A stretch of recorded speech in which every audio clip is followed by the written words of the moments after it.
Maya Richardson picked up the cheap ballpoint pen and signed her name in 3 seconds flat.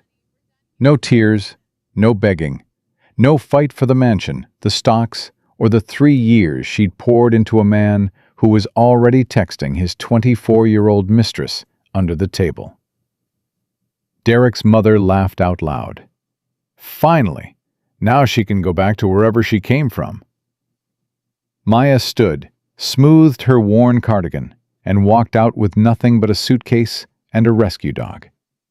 They toasted champagne to their clean victory. They had no idea she'd just armed the bomb. 5 years from now, they'd be begging her for mercy in the same building she'd just left empty-handed. Drop your city in the comments. Let's see how far this story travels. Sign here, here, and initial here. The lawyer's pen tapped the paper like a metronome, counting down the end of Maya Richardson's marriage. She didn't look at the pages. 3 years of her life reduced to a stack of documents thick enough to stop a door. 3 years of early mornings, late nights, and silence swallowed like medicine. All of it meaningless now. Across the table, Derek Hamilton checked his Patek Philippe for the 4th time in 10 minutes. The watch Maya had saved 2 years to buy him. He didn't even glance at her. "Can we speed this up?" Derek said. "I have lunch at Marcel's at 1. "Of course, Mr. Hamilton." The lawyer, a weasel-faced man named Patterson, smiled like he was serving hors d'oeuvres instead of divorce papers. "Mrs. Hamilton, the prenuptial agreement is clear. You leave with what you brought. No claim to Hamilton Realty, no stock, no spousal support." "Given the circumstances," Derek's mother added. Victoria Hamilton sat beside her son like a queen observing an execution. 63 years old, surgically tightened to 45, with eyes that had never held warmth for anyone except her reflection. Maya looked up. "What circumstances?" Derek's jaw flexed. "Irreconcilable differences. That's the official statement." "The official statement." Maya let the words hang. "Is that what we're calling Brittany now?" The room went cold. Derek's face flushed. "Watch your mouth." "Or what?" Maya's voice stayed level. "You'll divorce me twice?" Victoria cut in, her tone dripping with practiced condescension. "Honestly, Maya, let's not make this uglier than it needs to be. You've had 3 years of living in a house you couldn't afford, eating food you didn't pay for, wearing clothes my son bought. And look at you." She gestured at Maya's simple outfit. "You still look like the help." Maya's fingers stopped moving. The help. She'd heard Victoria use that phrase before. At the first family dinner, when Maya had offered to clear the plates. At the charity gala, when Victoria introduced her to friends as Derek's little project. At Christmas, when Victoria gifted her skin lightening cream to help with those dark spots, dear. 3 years of smiling through it. 3 years of pretending she didn't notice. 3 years of shrinking herself smaller and smaller until she almost disappeared. Not anymore. "Is that everything?" Maya asked. Patterson blinked, clearly expecting tears. Yes. Once you sign, you'll need to vacate the residence by 6 p.m. Your keycard has already been deactivated." Deactivated. Maya almost smiled. Efficient. Derek leaned forward. "Just sign the papers, Maya. Don't drag this out. You can keep the Honda. I'm feeling generous." "And Coco?" "The dog?" Derek laughed. "Take it. She sheds on the Italian rugs. Consider her your severance package." Maya picked up the pen. She could feel them watching. Waiting. Derek wanted her to break. Wanted a story to tell his golf buddies about his hysterical ex-wife. Victoria wanted validation that she'd been right all along, that Maya was nothing without them. They would get neither. Scratch. Scratch. Maya Richardson. She closed the folder and slid it across the table. Done. Silence. Derek stared at the signed papers like he'd expected them to burst into flames. That's it? That's it? You're not going to fight for the lake house? The investment accounts? I don't want anything from you. Maya stood, picked up her purse. Not your money, not your properties, and definitely not your pity. Victoria let out a short laugh. Playing the martyr? How quaint. You have $43 in your checking account, dear. I had Marcus verify this morning. You'll be homeless by the weekend. Maya paused at the door. Don't turn around, she told herself. Don't give them the satisfaction. But she did turn, just slightly, just enough to meet Derek's eyes. Goodbye, Derek. I hope she's worth it. Then she was gone.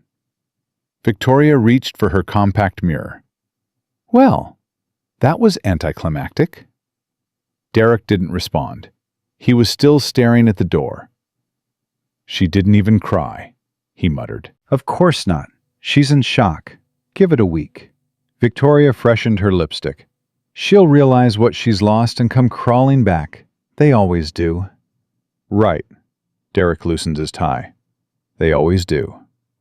But something gnawed at him. Something about the way Maya had looked at him at the end. Not angry. Not sad. Calm. Like she knew something he didn't. He walked to the window and looked down at the parking lot. Maya emerged from the building moments later, walking to her dented Honda Civic with its peeling paint and mismatched hubcaps. She loaded her single suitcase into the trunk. Then she stopped. She looked up, directly at his window, and smiled. Derek stepped back like he'd been slapped. Mother. What now? She smiled at me. Victoria snorted. Probably delirious. Forget about her, Derek. She's nobody. Let's go pick up Brittany. Derek nodded slowly, but he couldn't shake the chill that crawled up his spine. In 3 years of marriage, Maya had never looked at him like that. Like she was already counting the days until his funeral. 6 blocks away, Maya pulled into a gas station parking lot. She turned off the engine, gripped the steering wheel, and let out a breath she'd been holding for 3 years. Her hands were shaking now, not from fear, from adrenaline. She'd done it.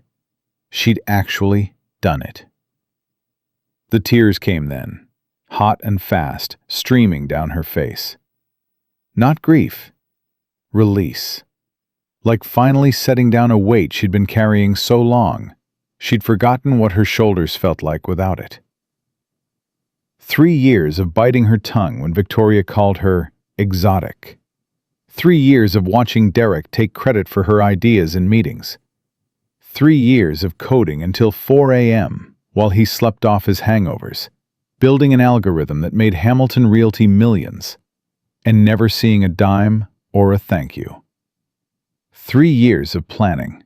Maya wiped her face with the back of her hand and pulled a creased business card from her wallet. Marcus Townsend. Townsend Global Properties. Atlanta, New York, London.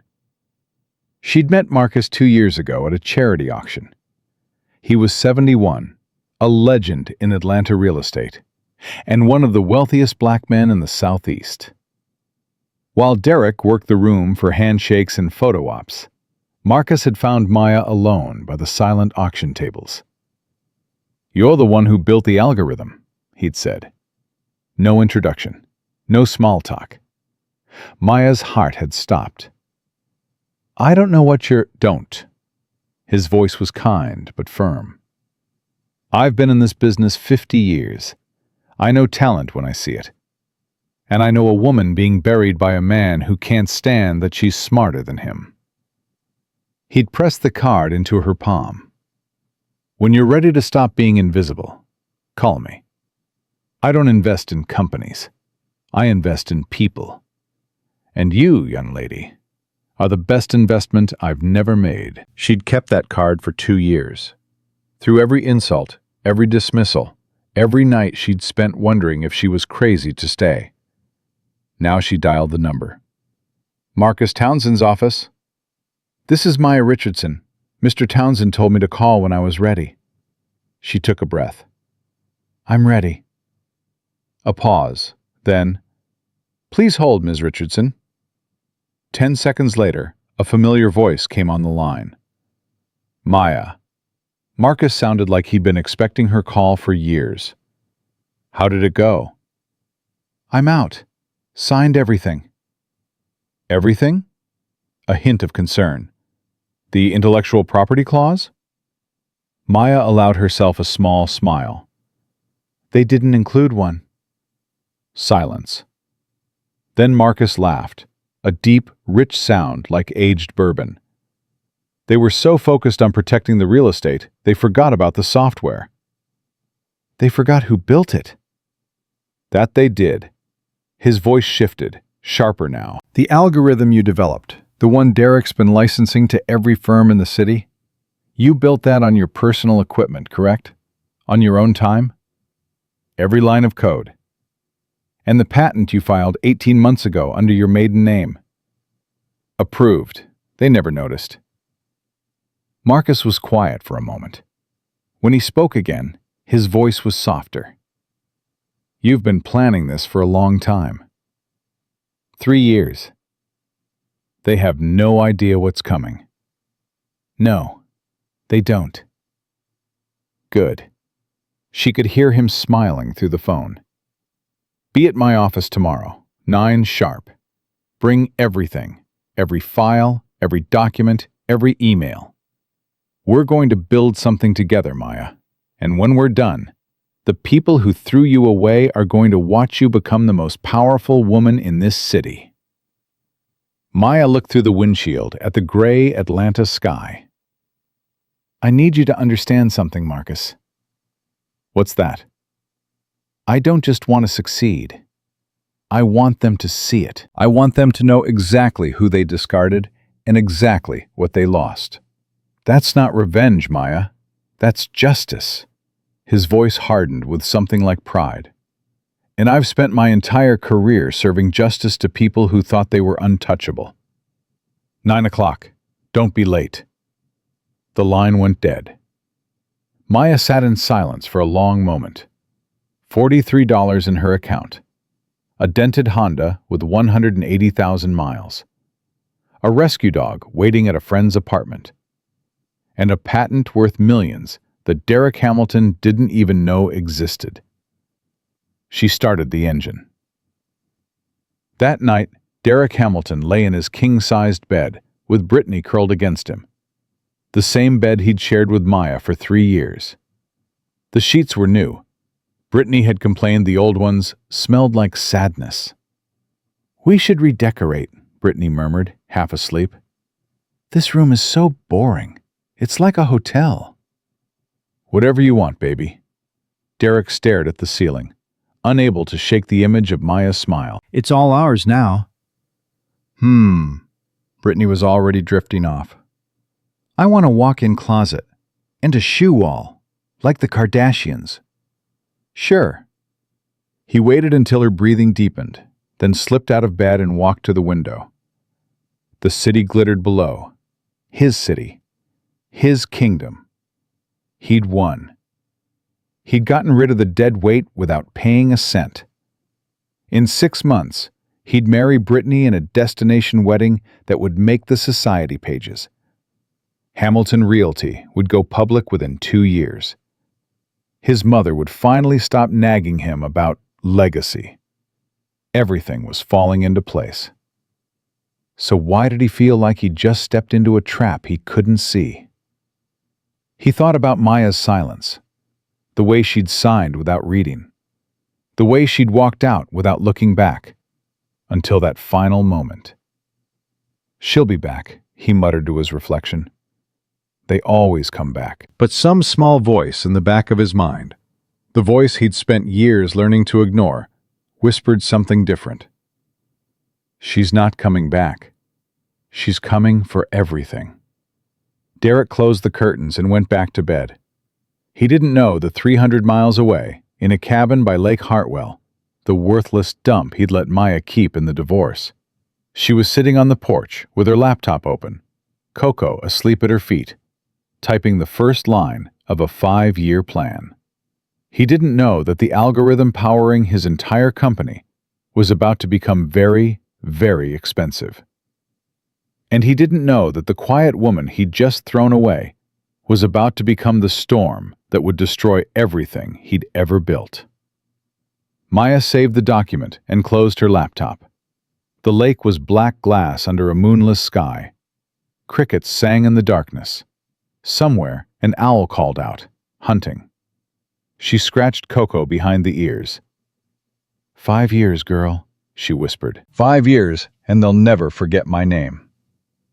Coco's tail thumped against the porch. Maya looked out at the darkness Derek thought she'd disappear into. The darkness Victoria thought would swallow her whole. They didn't understand. She wasn't disappearing into the darkness. She was becoming it. 18 months. That's how long it took for the first crack to appear in Derek Hamilton's perfect life. It started with a letter.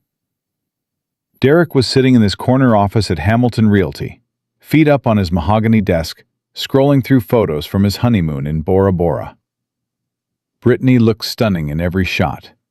Bronzed skin, designer bikinis, that pouty smile she'd perfected for Instagram. $300,000 for 2 weeks in paradise, and worth every penny for the social media engagement alone. His assistant knocked twice and entered without waiting. Mr. Hamilton, this just arrived. Certified mail. They said you need to sign for it personally. Derek didn't look up from his phone. Put it with the others. Sir, it's from Townsend Legal Partners. That got his attention. Marcus Townsend was a legend in Atlanta real estate, the kind of old money power broker who could make or break careers with a single phone call. Derek had been trying to get a meeting with him for years. Give it here. He tore open the envelope, expecting an invitation to some exclusive event. What he found made his blood run cold. Notice of intellectual property in infringed. Re and unauthorized use of a public exploration forces in FAT algorithm. U.S. patent number 11,847,293. Dear Mr. Hamilton, it has come to our attention that Hamilton Realty has been utilizing proprietary software, property flow algorithm, without proper licensing authorization. This algorithm, patented under the name of Maya Richardson on March 15, 2022, has been integrated into your company's core operations since 2019. Our client demands immediate cessation of use and seeks damages in the amount of $4.2 million for past unauthorized usage, plus ongoing licensing fees of $50,000 per month. You have 30 days to respond. Derek read the letter 3 times. His hands were shaking by the end. Get Patterson on the phone, he barked at his assistant. Now! 20 minutes later, his lawyer's voice crackled through the speakerphone, tense and confused. Derek, I'm looking at the patent filing right now. It's legitimate. Filed 18 months before your divorce. Approved 6 months after. The algorithm described matches your property flow system exactly. That's impossible. I developed that system. It's Hamilton Realty property. Did you develop it personally, or did someone else write the code? Derek's throat tightened. I managed the project. Who wrote the actual code, Derek? Silence. Derek? Maya, he finally said. Maya wrote most of it. But she was my wife. Anything she created during our marriage belongs to me. Patterson sighed heavily. That's not how intellectual property law works. If she wrote it on personal equipment during personal time without using company resources, it's hers. Did she use company computers? Derek tried to remember. Maya had always worked on that battered laptop of hers, the one she'd brought into the marriage. He'd mocked her for it, told her to upgrade to something that didn't look like it belonged in a museum. "I don't know," he admitted. "Well, you better figure it out fast, because if she can prove independent creation, you're looking at millions in damages." "And Derek?" Patterson's voice dropped. "The letter came from Townsend Legal Partners. Marcus Townsend doesn't waste his time on small cases. If he's backing her, this is serious." Derek hung up without saying goodbye. He stared at the letter for a long time. Maya's name jumped out at him like an accusation. She'd planned this. That quiet, unassuming woman he'd dismissed as dead weight. She'd been laying the groundwork for this moment while he was too busy chasing Brittany to notice. His phone buzzed. A text from Brittany. "Babe, the contractor says the closet expansion will be $80,000. Can you transfer the money today?" Derek hurled the phone across the room. 3 months later, Derek stood in a conference room that felt like a coffin. His legal team sat on one side, Patterson and 2 junior associates who looked like they'd rather be anywhere else. On the other side sat a wall of expensive suits representing Townsend Legal Partners. And at the center of it all, calm as still water, sat Maya Richardson. She'd changed. That was Derek's first thought. The Maya he remembered wore cardigans and kept her hair pulled back in messy twists. This woman wore a tailored charcoal blazer that probably cost more than his first car. Her natural hair was styled in elegant locks that framed her face like a crown. She wore minimal jewelry, just small diamond studs, and a watch that Derek recognized as a Cartier. But it was her eyes that unsettled him most. They were the same dark brown he remembered, but the softness was gone, replaced by something harder, sharper. "Maya?" Derek forced a smile. "You look well." "Mr. Hamilton." She didn't return the smile. "Shall we begin?" Her lead attorney, a silver-haired man named Foster, slid a thick folder across the table. "We've prepared a comprehensive summary of our evidence. Source code timestamps, development logs, email records showing Ms. Richardson's personal work on the algorithm. We also have testimony from 3 independent software engineers who verified that the code was written entirely outside Hamilton Realty's systems." Patterson flipped through the documents, his face growing paler with each page. "This is quite thorough," he muttered.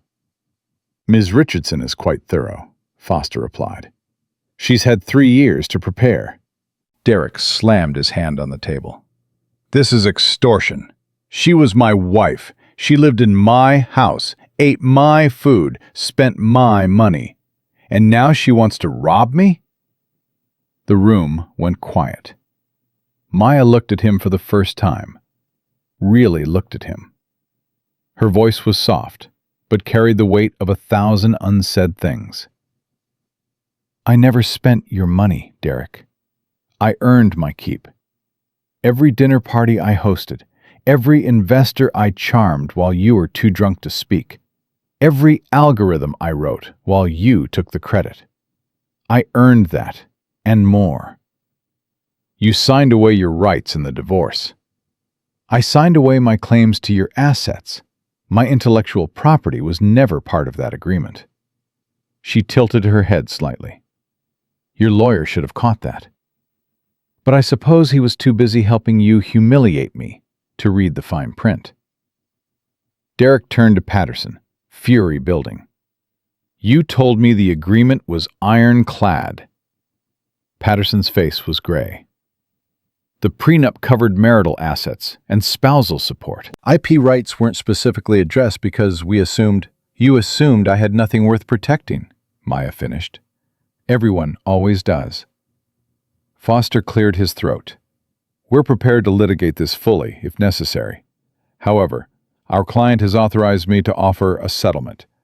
One-time payment of $2.8 million, plus ongoing licensing fees of $35,000 per month for continued use of the algorithm.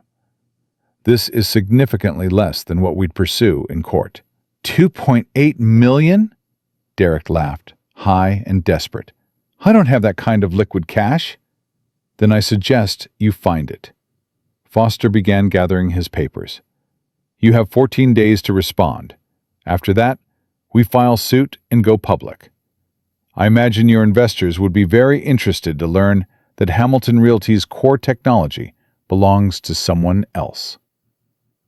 The Townsend team stood to leave. Maya rose with them, buttoning her blazer with practiced ease. Maya, wait. Derek was on his feet, moving toward her before he could stop himself. Can we talk? Just the two of us? She paused at the door. Foster looked at her, questioning. 5 minutes, she said. Everyone out. When the room emptied, Derek moved closer. He tried to summon the charm that had won her over 7 years ago, at that coffee shop where she'd been struggling to pay for her laptop to be fixed, and he'd swooped in like a knight in designer armor. Maya, baby, I know things ended badly between us, but we had something real once, didn't we? We can work this out. Partner with me instead of fighting me. Think about what we could build together. Maya's expression didn't change. You want to know something, Derek? What? The night before I signed the divorce papers, I stood in the kitchen of your mother's house. The kitchen where she used to introduce me to guests as Derek's little helper. I stood there, and I thought about all the times I made myself small so you could feel big. Derek shifted uncomfortably.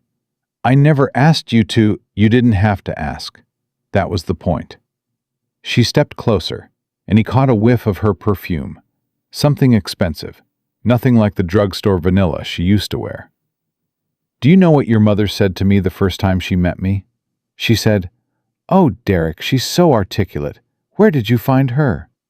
She didn't mean she meant exactly what she said. And you laughed. Maya's voice was steady, but her eyes blazed. You laughed, Derek. Your mother reduced me to a curiosity, and you laughed. I was nervous. For 3 years, I wrote code that made you millions. I balanced your books when your accountant quit. I charmed your investors when you insulted their wives at dinner parties.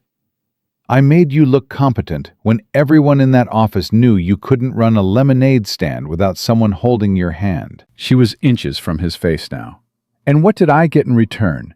Your mother's hand-me-down jewelry and a husband who couldn't even cheat on me with someone who had a college degree. Derek's face burned. Brittany has nothing to do with this. Brittany has everything to do with this. You chose her because she's young and pretty and too naive to realize you're mediocre. You divorced me because I made you feel stupid. Maya smiled, but there was no warmth in it. The irony is, Derek, you actually are stupid. You just needed me gone to finally prove it to everyone else. She stepped back, smoothing her blazer. 14 days, Derek. Find the money or I'll take everything. She walked out without looking back. Derek stood alone in the empty conference room, his reflection staring back at him from the polished table. For the first time in his life, he saw what Maya had always seen. A small man in an expensive suit, standing in a hole he'd dug himself. The settlement nearly broke him. Derek liquidated his stock portfolio, took out a second mortgage on the mansion, and borrowed $400,000 from his mother, who never let him forget it. The ongoing licensing fees bled Hamilton Realty every month, a constant reminder of the woman he'd thrown away. But the money was just the beginning of his troubles. Word spread through Atlanta's real estate circles like wildfire. The story was too good not to share. The arrogant heir apparent brought low by his discarded wife. Derek started noticing the whispers at industry events, the smirks behind hands, the invitations that stopped coming. Have you heard? The property flow algorithm wasn't even his. His ex-wife built it. He just took the credit. Apparently, she's working with Marcus Townsend now, rising star. I heard she's being groomed for something big. Derek drank more. He snapped at employees. He fired his CFO for delivering bad news, and his marketing director for failing to spin the settlement into a positive story. The board started asking uncomfortable questions. Investors started pulling out. Brittany didn't help. "You're embarrassing me," she hissed at him one night, after he'd had too much whiskey at a charity auction and loudly called the mayor's wife a pretentious cow. "I'm embarrassing you?" Derek laughed bitterly. "I'm the one who's supposed to be embarrassed. My ex-wife is becoming the toast of Atlanta, while I'm hemorrhaging money. Maybe if you hadn't treated her like garbage, she wouldn't be destroying you." Derek stared at his wife. Brittany had never defended Maya before. "What did you just say?" Brittany's face hardened. "I said, maybe you shouldn't have been such a colossal ass. Everyone at the country club is talking about it. Victoria tried to get Maya banned from the Women's League, and they laughed in her face. Do you know how humiliating that is for me?" "For you?" "Yes, for me. I'm the one who has to sit there while they whisper about how my husband's ex is more successful than him. I'm the one who has to smile while they ask if that brilliant Maya Richardson is going to buy up all of Derek's properties." Derek grabbed her arm. "Don't ever mention her name in this house again." Brittany yanked free, her eyes flashing. "Or what? You'll divorce me too? Go ahead, at least I'll get half." She stormed out of the room. Moments later, he heard the front door slam and her Porsche roar to life. The Porsche he'd bought her for their 6-month anniversary. Derek poured another whiskey and stared at the wall. Somewhere out there, Maya Richardson was building an empire on the ashes of his pride. And there wasn't a damn thing he could do about it. 2 years after the divorce, Maya stood in the balcony of her new office and looked out at the Atlanta skyline. Marcus Townsend's voice came from behind her. "Admiring your kingdom?" She turned. Marcus was leaning against the doorframe, a knowing smile on his weathered face. At 73, he moved slower than when they'd first met, but his mind was sharper than ever. "Not my kingdom," Maya said. "Not yet." "Closer than you think." He walked to stand beside her, both of them gazing at the glittering towers below. "The board approved your proposal this morning. Townsend Global Properties is officially launching a tech division, and you're running it." Maya let out a breath she didn't realize she'd been holding. "I wasn't sure they'd go for it." "They weren't sure either. But I reminded them that you've generated more revenue in 2 years than most of our senior partners have in 10. Hard to argue with numbers." "Your son argued." Marcus chuckled. "Raymond argues with everything. He's been arguing since he came out of the womb. Don't take it personally. He told the board I was a diversity hire." The humor left Marcus's face. He said, "What?" "At the Tuesday meeting, he said you brought me on to check a box, and that promoting me would be optics over competence." Marcus was quiet for a long moment. When he spoke, his voice was steel. "Raymond has been coasting on my name for 30 years. He's never built anything that didn't have my fingerprints on it. You've built a division from scratch that's already worth more than his entire portfolio." "He doesn't see it that way." "Raymond doesn't see anything that doesn't reflect his own face." Marcus turned to face her fully. "Listen to me, Maya. When I'm gone, and that day's coming sooner than either of us wants to admit, this company will need someone who can carry it forward. Raymond has the name, but he doesn't have the vision. You do." Maya shook her head. "Your board would never." "My board will do what I tell them, and what I'm telling you right now is that I'm grooming you to take over. Not as a figurehead, as the real thing. Majority shareholder, CEO, the whole kingdom." Maya stared at him. "Why?" "Because I spent 50 years building something, and I'll be damned if I hand it to someone who'll run it into the ground." His eyes softened. And because you remind me of myself. Not the man I became, the man I was before I had anything. Hungry, determined, underestimated by everyone who should have known better. Maya felt tears prick her eyes, but she blinked them back. She hadn't cried in front of anyone since that day in the gas station parking lot. "I won't let you down," she said. "I know you won't." Marcus patted her shoulder. "Now, I believe you have a meeting with the Anderson Group in 20 minutes. Go close that deal and make me look like a genius for betting on you." Maya smiled, a real smile, the kind she'd almost forgotten how to make. "Yes, sir." She gathered her files and headed for the door, but Marcus's voice stopped her. "Maya." She turned. "The gala next month. The winter solstice event I host every year." "I know the one." "This year I'm making a special announcement about the future of the company." His eyes twinkled. "I think you should be there. And I think you should wear something unforgettable." Maya understood. "I'll be there," she said. "Good." Marcus settled into his chair, looking older and wearier than she'd ever seen him. "One more thing. The guest list for the gala is highly curated, very exclusive. But I'm making an exception this year." "An exception?" "Derek Hamilton requested an invitation. Apparently, he thinks I'm looking for a North American partner for some fictional merger." Marcus smiled, slow and predatory. "I thought you might like to know he'll be in the room when I make my announcement." Maya's heart skipped, but her face remained calm. "Thank you for telling me." "Don't thank me yet," Marcus leaned back. "What happens after the announcement is up to you. But I suspect you've been planning for this moment for a long time." Maya thought about the cabin by the lake, the laptop balanced on the porch railing, the 5-year plan she'd written in the darkness while Derek slept in their bed with his new wife. 3 years, she said quietly. "I've been planning for 3 years." "Then I suggest you make it count." Maya nodded once and walked out of the office.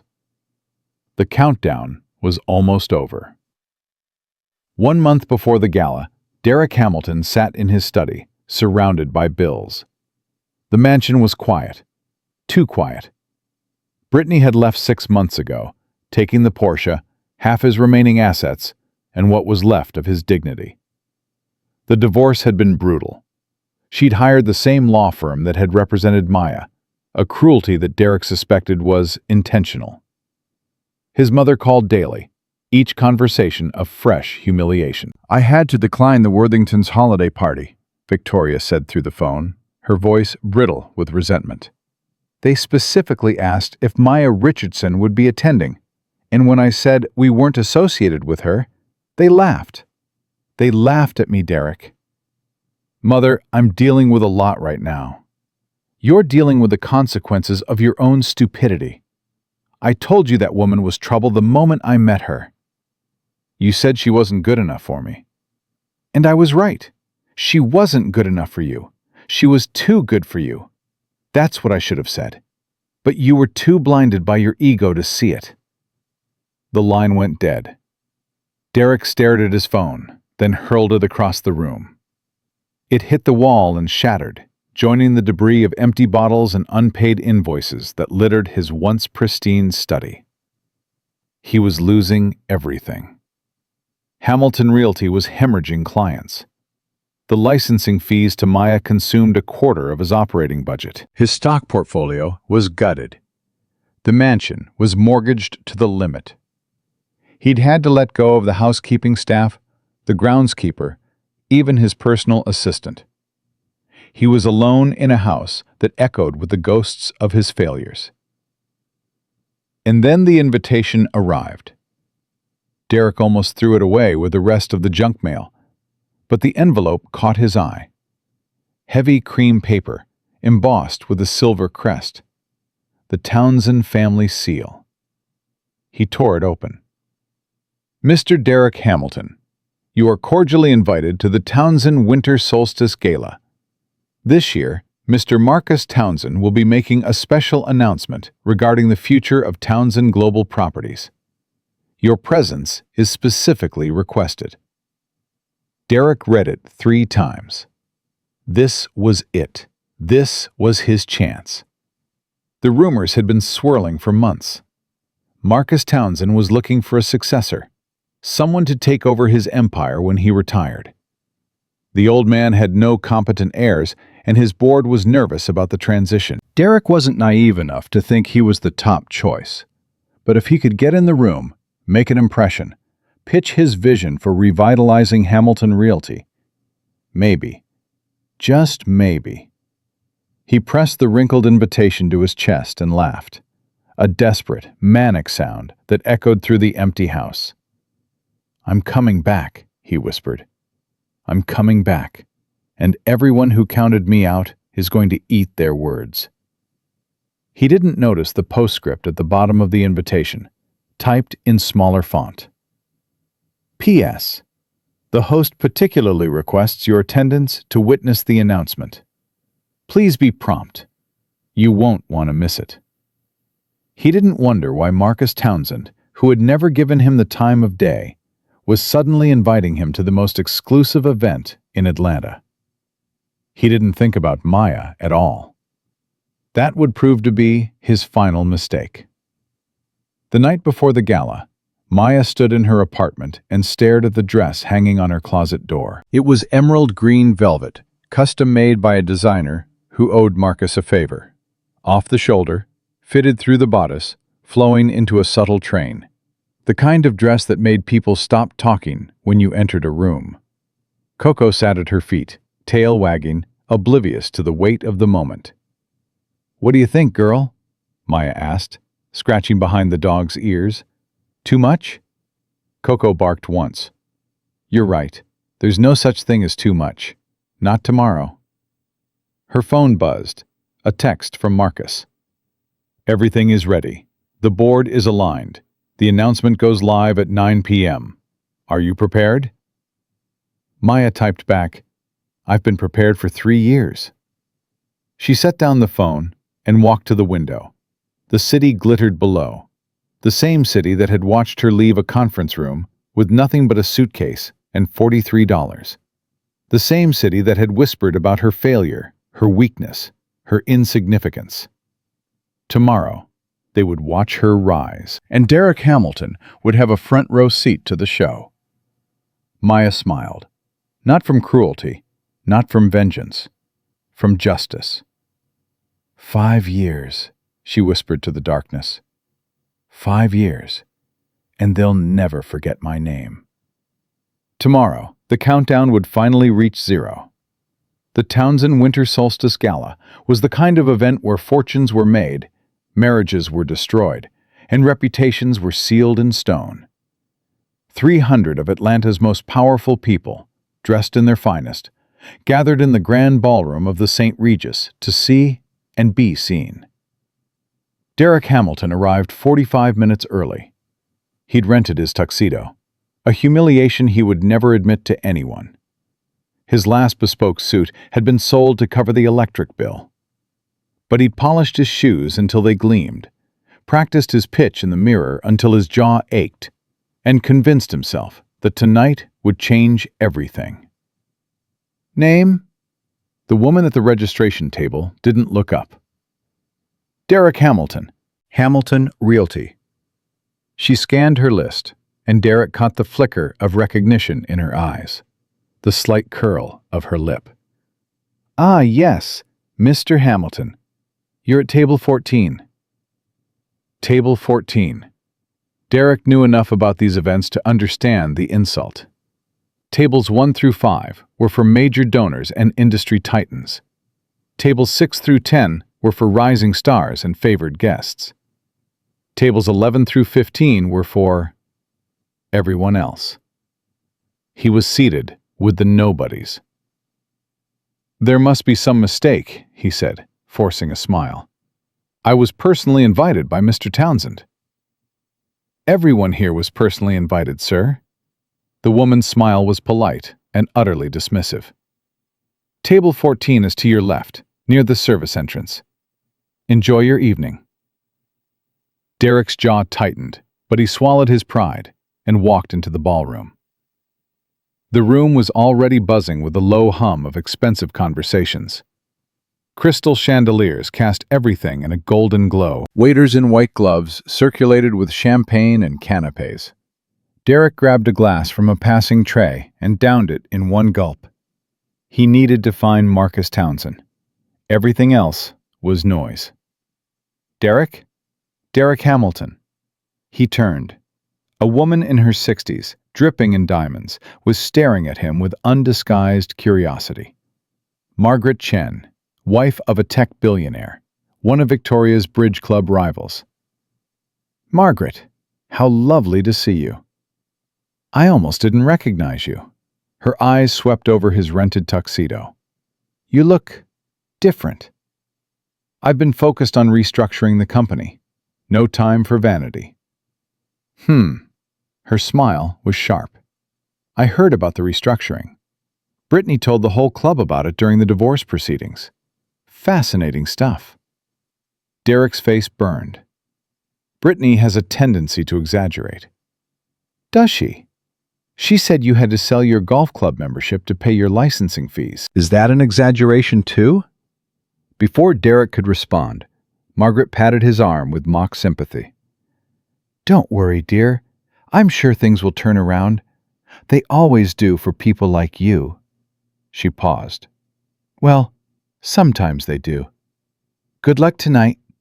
She glided away, leaving Derek alone with his empty champagne glass and his withering dignity. He grabbed another drink from a passing waiter and scanned the room for Marcus Townsend.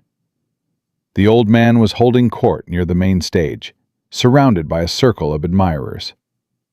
Derek started pushing through the crowd toward him. He was halfway there when he saw her. Victoria Hamilton. His mother was standing near the ice sculpture, wearing a vintage fur stole and clutching a champagne flute like a weapon. Her face was pulled tight with tension, her eyes darting around the room. "Mother," Derek approached her. "I didn't know you were coming." "I wasn't planning to." Victoria's voice was clipped, "but I heard a rumor that I needed to verify for myself." "What rumor?" "That woman is here." Derek's stomach dropped. "What woman?" Victoria didn't answer. She was staring at something over Derek's shoulder, her face draining of color. Derek turned. The crowd near the main staircase had gone quiet. A ripple of whispers spread through the ballroom like a wave. And then he saw why. Maya Richardson stood at the top of the grand staircase. She wore a gown of emerald green velvet that caught the light like liquid jewels. The dress was off the shoulder, revealing skin that glowed under the chandeliers. Around her neck hung a diamond necklace so massive it looked like starlight had been woven into metal. But it wasn't the dress that stopped Derek's heart. It was her. The Maya he remembered had been soft, uncertain, constantly apologizing for taking up space. This woman stood at the top of those stairs like she owned every inch of the building beneath her feet. Her natural locks cascaded down her back like a crown she'd earned, not inherited. Her makeup was flawless, her posture regal, her gaze sweeping across the crowd with the calm assessment of a queen surveying her subjects. She didn't smile. She didn't wave. She simply existed, and the room bent toward her like flowers toward the sun. "Oh my God," Victoria whispered. "It's her. It's actually her." Derek couldn't speak. His throat had closed around the words. Marcus Townsend appeared at the bottom of the staircase, offering Maya his arm with the kind of deference usually reserved for royalty. She took it, and together they descended into the crowd. People parted for her. Derek watched as men who had ignored his calls for months bowed their heads respectfully. Women who had whispered about his failures now whispered about Maya's dress, her jewelry, her transformation. "Who is that?" someone nearby asked. Maya Richardson. She runs Townsend's new tech division. That's the Maya Richardson? The one who used to be married to... Shh, he's right there. Derek felt the eyes on him, the pity, the amusement. He wanted to disappear into the floor, but he couldn't move. He couldn't look away. Marcus led Maya to the center of the room, where a small podium had been set up. The old man tapped the microphone twice, and the murmuring crowd fell silent. Ladies and gentlemen, Marcus's voice carried through the speakers with surprising strength for a man his age. Thank you for joining me on this special evening. Derek forced himself to breathe. This was it, the announcement about the company's future. His chance. For 50 years, I've had the privilege of building Townsend Global Properties into what it is today, Marcus continued. But I'm 73 years old. My doctor tells me I need to slow down. My wife tells me I need to retire. And for once, I'm inclined to listen. Nervous laughter rippled through the crowd. I've spent the last 3 years searching for someone to carry this company forward. Someone with vision.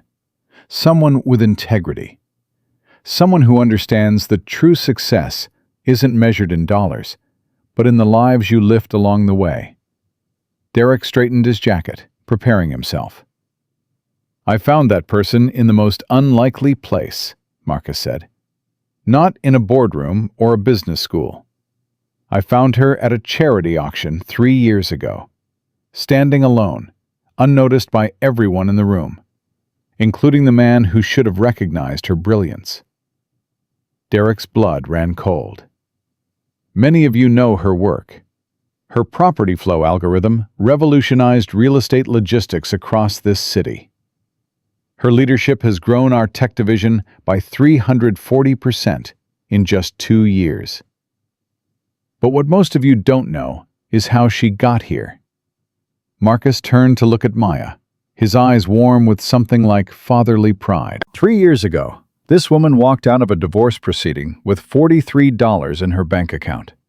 No assets, no support, no safety net. The people who should have valued her told her she was worthless. They told her she'd be homeless within a week. The room was deadly silent. They were wrong. Marcus stepped back from the microphone. Ladies and gentlemen, it is my honor to introduce the new majority shareholder and CEO of Townsend Global Properties, Ms. Maya Richardson.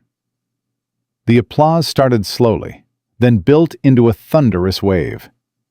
Maya stepped to the podium, and Derek watched 300 pairs of eyes fix on her with a mixture of awe, respect, and naked ambition.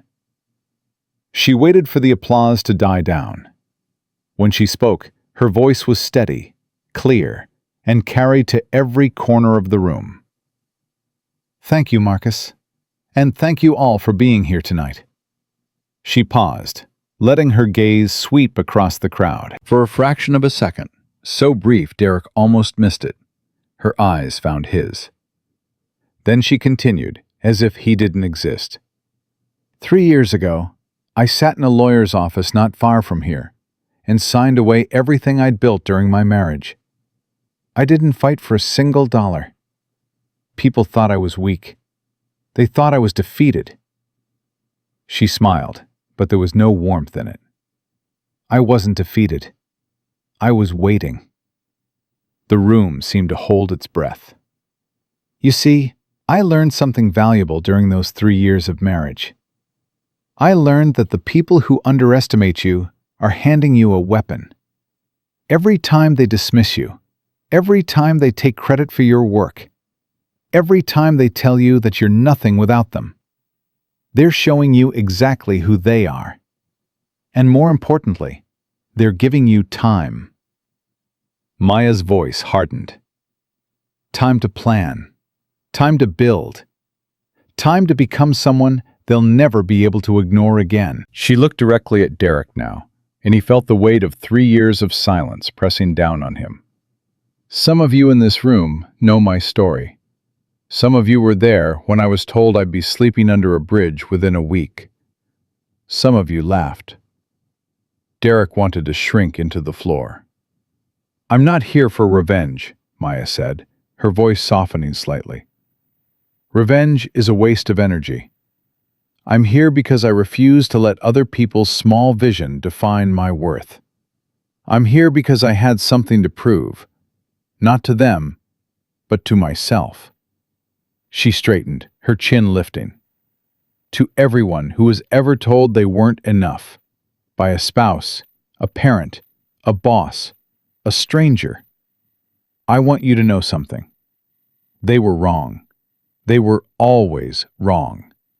And the best way to prove it isn't to tear them down. It's to build something so magnificent that they'll spend the rest of their lives wondering how they ever missed it. The applause erupted again, louder this time. Standing ovation. Derek saw tears streaming down faces, saw people clutching their hearts, saw the room transform into a congregation of believers, and at the center of it all, Maya Richardson stood like a monument to everything he'd thrown away. The applause continued for a full minute before Maya raised her hand. Thank you. Now please, enjoy the evening. The bar is open, the food is excellent, and I'm told the dessert table alone cost more than my first apartment. Laughter broke the tension. The crowd began to disperse, and Derek watched as a swarm of people surrounded Maya, eager to shake her hand, exchange business cards, bask in her newly confirmed power.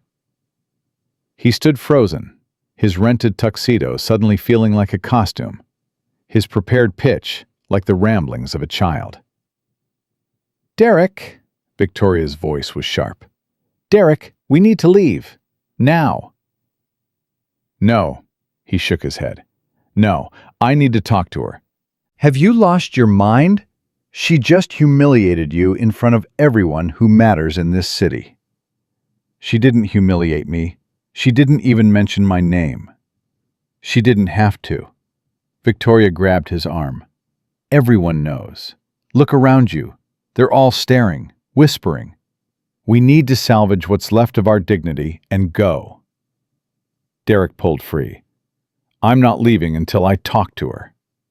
He pushed through the crowd, ignoring the pointed looks and barely concealed smirks.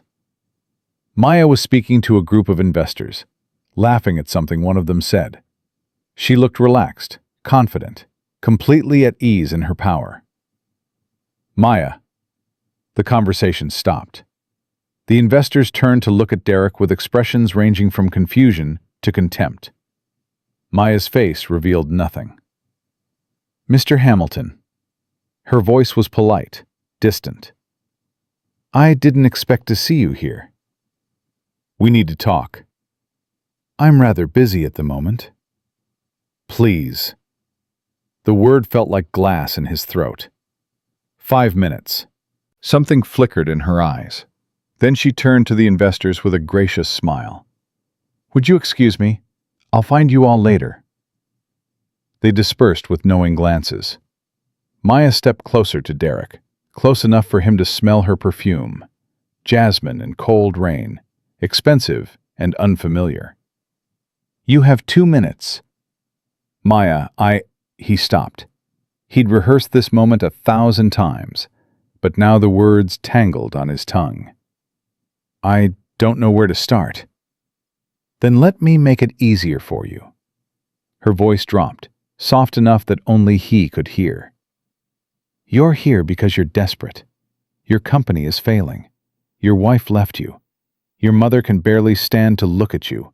And you thought, maybe, if you could get close to Marcus Townsend, you could turn things around. Derek's face burned. But Marcus didn't invite you because he wants to partner with you.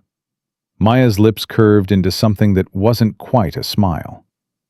He invited you because I asked him to. You asked him to invite me? I wanted you to see this. I wanted you to understand what you threw away. Maya, I know I made mistakes. Mistakes? She laughed, a short, bitter sound. You called my 3 years of work your algorithm in every interview you gave. You let your mother call me the help at your own dinner table. You cheated on me with a girl who couldn't spell algorithm if her Instagram following depended on it. And when I asked for a divorce, you took everything and left me with a dog that sheds on Italian rugs.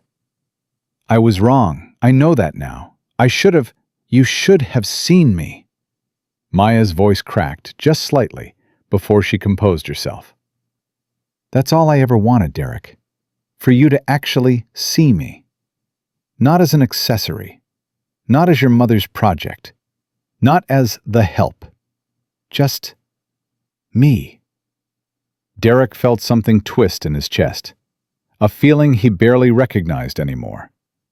Guilt. Maya, I'm sorry. Are you?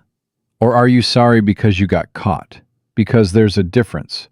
She tilted her head, studying him like a specimen under glass. 3 years ago, when I signed those papers, I gave you a chance. I could have fought you. I could have buried you in litigation and exposed every lie you ever told about the algorithm. But I didn't. Why? Because I wanted to see what you'd do with your freedom. I wanted to believe that maybe, without me holding you up, you'd find a way to stand on your own. She paused. You didn't. Derek opened his mouth to defend himself, but no words came. Your company is dying because you never understood how it worked in the first place.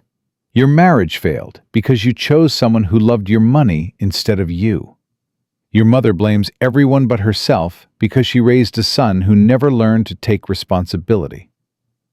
Maya shook her head. None of that is my fault, Derek. That's all you. So what now? Derek's voice was hoarse. You just watch me crash and burn? No, Maya took a step back. Now I move on with my life, and you do whatever you're going to do with yours.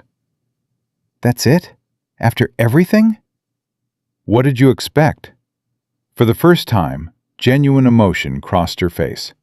Exhaustion, or maybe sadness.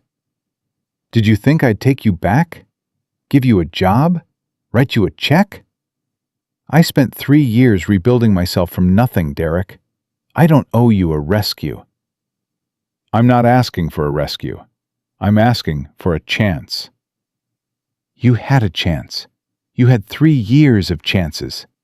Her voice softened. I loved you, Derek. Once upon a time, I would have done anything for you. But you taught me something important. You taught me that my love wasn't enough to make you treat me like a human being. And if my love couldn't do that, then my pity certainly won't. She turned to walk away. Maya, wait. She paused, but didn't turn around. Your speech, Derek said. That part about building something magnificent instead of tearing people down. Did you mean it? Maya was quiet for a long moment. I meant every word. Then why did you invite me here? Why make me watch all this? She finally turned, and her eyes held something that looked almost like mercy. Because you needed to see it, Derek. Not to hurt you, but because I know you. I know you've spent the last 3 years telling yourself that I got lucky, that Marcus handed me everything, that I couldn't have done it without some man's help. Derek didn't deny it. I invited you here so you could watch me accept this position and know, without a doubt, that I earned it. Every contract I closed, every deal I negotiated, every late night and early morning, that was me. Not luck, not Marcus. Me. She held his gaze. And maybe, if you can accept that, you can start to understand where you went wrong. And if I can't, then you'll spend the rest of your life blaming everyone else for your failures. And that would be a waste. She tilted her head. You weren't always like this, Derek. When we first met, you were hungry, ambitious. You wanted to build something real. Somewhere along the way, you got lazy. You started taking shortcuts. You stopped earning things and started expecting them. Derek felt the truth of her words settle into his bones. The man I fell in love with wouldn't have needed me to carry him. Maya said quietly. He would have been too proud. I don't know what happened to that man, but I hope, for your sake, you find him again. She straightened, and the vulnerability disappeared behind a mask of polished professionalism. Goodbye, Derek. This time, when she walked away, he didn't call after her. He watched her disappear into the crowd of admirers and power brokers, her emerald dress catching the light like a beacon. Victoria appeared at his elbow, her face pale. Derek, we're leaving. Now. He nodded slowly, still staring at the space where Maya had stood. She's right, you know, he said quietly. Excuse me? Everything she said. She's right. I did this to myself. Victoria's face hardened. Don't be ridiculous. That woman manipulated you from the start. She planned this whole thing. She's smarter than me, Mother. She always was. Derek turned to face Victoria. And you knew it. That's why you hated her. Not because she wasn't good enough. Because she was better. And you couldn't stand it. Victoria's mouth opened and closed like a fish. I need to go. Go where? The party isn't over. For me it is. Derek walked toward the exit, his shoulders heavy. It's been over for a long time. I just didn't know it. He pushed through the doors into the cold Atlanta night. Behind him, the gala continued. Laughter, music, the clink of champagne glasses. Inside, Maya Richardson accepted congratulations, shook hands, and began her reign as the most powerful woman in Atlanta real estate. Outside, Derek Hamilton stood on the sidewalk, alone, watching his breath fog in the December air. For 3 years, he'd told himself that Maya's success was a fluke, a lucky break, the charity of a sentimental old man. Now he knew the truth. She had outworked him, outplanned him, outgrown him. And the worst part wasn't that she'd won. The worst part was that she'd done exactly what she said she would. She hadn't torn him down. She hadn't destroyed him. She'd simply built something so magnificent that his mediocrity was exposed by contrast. That was the real revenge. Not cruelty, not humiliation. Just the quiet, devastating proof that she had never needed him at all. Derek started walking. He didn't know where he was going. But for the first time in 3 years, he wasn't running toward something. He was finally ready to face what he'd been running from. The morning after the gala, Derek woke up on his mother's couch. He didn't remember driving there. He didn't remember knocking on her door at 2 a.m., or collapsing onto the leather sofa in her living room, or the look on Victoria's face when she found him crying into a throw pillow that cost more than most people's furniture. What he remembered was Maya's voice. You weren't always like this, Derek. He sat up slowly, his head pounding. Victoria was standing in the doorway, holding a cup of coffee and wearing an expression he'd never seen on her before. Disappointment. Not the performative disappointment she used as a weapon at dinner parties. Real disappointment. The kind that came from watching something you'd invested in turn out worthless. Here, she handed him the coffee. Drink this, then shower. You smell like regret and cheap champagne. Derek took the cup. Mother, don't. Victoria held up her hand. I don't want to hear excuses. I don't want to hear apologies. I spent 40 years building the Hamilton name into something respectable, and in 3 years, you've managed to destroy it. That's not fair, isn't it? Victoria sat down across from him, crossing her legs with the precision of a woman who had practiced elegance until it became armor. Let me tell you what I heard at Bridge Club last week. Margaret Chen told everyone that Maya Richardson bought a penthouse in Buckhead. Cash. No mortgage. Do you know what building? Derek shook his head. The Worthington. The same building where I tried to buy a unit 5 years ago and was told there was a waiting list. Victoria's voice was ice. She walked in, wrote a check, and moved in within a month. Because that's what happens when you have real money, Derek. Doors open. She got lucky. She got smart. Victoria's eyes flashed. That's what you've never understood. That woman didn't luck into anything. She planned. She saved. She built relationships with people who mattered, while you were too busy chasing skirts and playing golf to notice that your entire company ran on her brain. Derek's cup trembled in his hands. You hated her.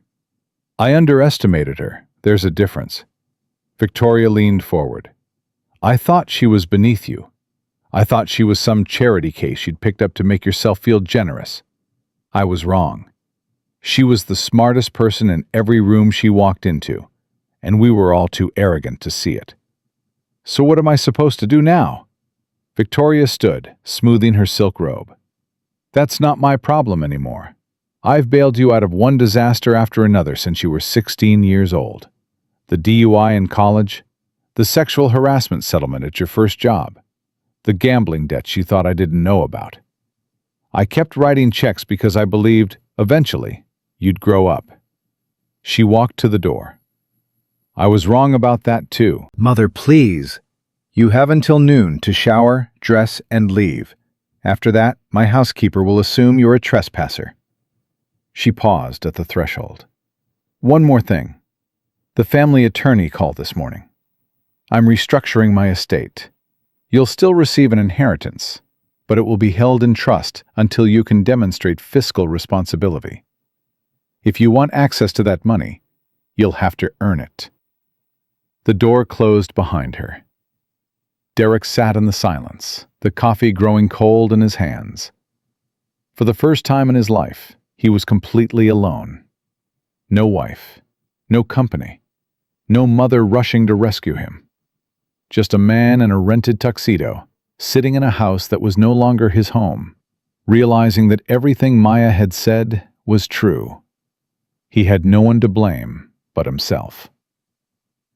The next 3 weeks were the worst of Derek's life. Hamilton Realty filed for bankruptcy on a Tuesday. The news hit the business pages with the subtlety of a car crash. Real estate heir loses empire to ex-wife's algorithm. The headlines wrote themselves, and Derek watched his professional obituary play out in real time across every local news outlet in Atlanta. His phone rang constantly. Creditors, former employees, journalists looking for a quote. He stopped answering after the third reporter asked if he had any comment on Maya Richardson's Forbes interview. What interview? He'd asked. The one where she discussed building her tech empire. She mentioned that her biggest motivation was proving that success is the best revenge. Derek had hung up and thrown his phone across the room. He lost the mansion next.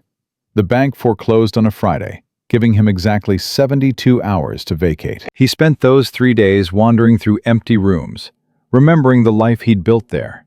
The dinner parties, the holiday gatherings, the night he'd proposed to Maya on the back terrace, with a ring that cost more than her entire year's salary. She'd cried when he'd asked her. Happy tears, she'd said. The kind you cry when you can't believe your luck. He wondered if she ever thought about that night. If she remembered the man he'd been before success made him cruel. On the last day, Derek found something in the back of his closet. A cardboard box, taped shut, labeled Maya, M-I-S-C, in black marker. He'd told the movers to throw it away during the divorce. Apparently, they'd forgotten. He sat on the floor and opened it. Inside were photographs. Maya at their wedding, radiant in white, her smile so wide it looked like it might break her face. Maya at his company's launch party, standing in the background while he posed for cameras. Maya asleep at her desk, laptop still open, lines of code glowing on the screen. There was a note, too, folded and tucked between the photos. Derek, I wrote this on our first anniversary but never gave it to you. I was too shy. But I want you to know that marrying you was the best decision I ever made. You make me feel seen in a way no one else ever has. I don't know what I did to deserve you, but I promise I'll spend the rest of my life trying to be worthy of your love. Forever yours, Maya. Derek read the note 3 times. By the 3rd reading, he was crying. Not for the marriage he'd lost, not for the money or the house or the status, for the woman who had loved him enough to write those words, and for the man who had been too blind to treasure her. He folded the note carefully and put it in his wallet. Then he picked up his phone and made a call he should have made 3 years ago. Thomas Chen was not expecting to hear from Derek Hamilton. They'd been roommates at Georgia Tech, back when Derek was a scholarship kid with big dreams, and Thomas was a trust fund baby who couldn't pass calculus without tutoring. Their friendship had faded after graduation. Derek climbed the social ladder, while Thomas went into nonprofit work, and their worlds stopped overlapping. But Thomas answered on the 2nd ring. "Derek, is that you?" "Yeah," Derek's voice was hoarse. "I know it's been years. I know I have no right to call. But I need help, and you're the only person I could think of who might actually give me an honest answer." Silence on the line. "What kind of help?" "I need to know how to start over. Like, really start over. No money, no connections, no safety net. Just from scratch." Thomas was quiet for a long moment. "Are you dying?" "What? No." "Are you in trouble with the law?" "No." "Then what happened?" Derek told him. Everything. The divorce, the algorithm, the settlement, the bankruptcy, the gala.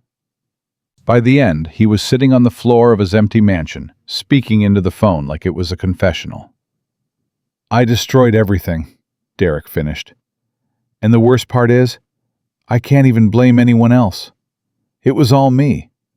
Every stupid decision, every person I hurt, every shortcut I took. Me." Thomas let out a long breath. "Damn, Derek. When you fall, you really fall." "I know." "What do you want me to say?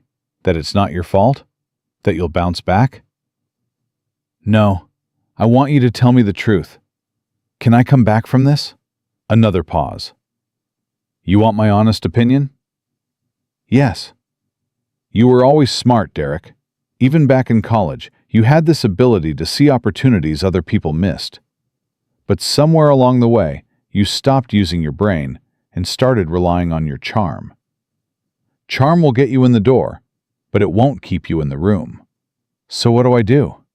You start at the bottom. You find a job, not a glamorous one, a real one. You work harder than everyone around you. You rebuild your reputation one brick at a time. And you never, ever forget what got you here." Derek closed his eyes. What if it's too late? It's never too late to change. It's just hard. Most people would rather keep failing the same way than succeed differently. Thomas's voice softened. "You called me because you knew I wouldn't lie to you. So here's the truth. The Derek Hamilton I knew in college wouldn't have made those mistakes. He was hungry, humble, and he actually listened to people. That guy could come back from anything. The question is whether he's still in there somewhere." Derek thought about the note in his wallet, about the man Maya had believed he could be. "I don't know," he admitted, "but I want to find out." Then that's where you start. 2 months later, Derek Hamilton took a job as a property manager at a mid-size apartment complex in East Atlanta. The pay was $45,000 a year. The hours were long. The tenants were demanding, the maintenance requests endless, and his boss was a woman 15 years younger than him who had no patience for incompetence. On his first day, she handed him a mop. "The unit on the 3rd floor flooded last night. Toilet overflow.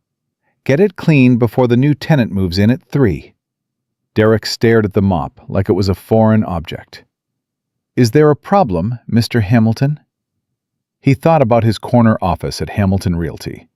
the assistants who fetched his coffee, the drivers who opened his doors, the life he'd built on other people's labor. "No problem," he said. "Third floor, right?" "Right." He spent the next 4 hours on his hands and knees, scrubbing someone else's filth from a bathroom floor. By the time he finished, his back ached, his knees were raw, and his hands smelled like industrial cleaner. He'd never felt more alive. That night, Derek drove to the lake. He hadn't been to the cabin since the divorce. The cabin he'd mocked. The cabin Maya had transformed into something beautiful. He'd signed it over to her in the settlement, assuming she'd sell it the moment she had real money. She hadn't. According to public records, Maya still owned the property. She paid the taxes every year, maintained the landscaping, kept the lights on. As far as Derek could tell, she never visited. He parked at the end of the long driveway and stared at the house through his windshield.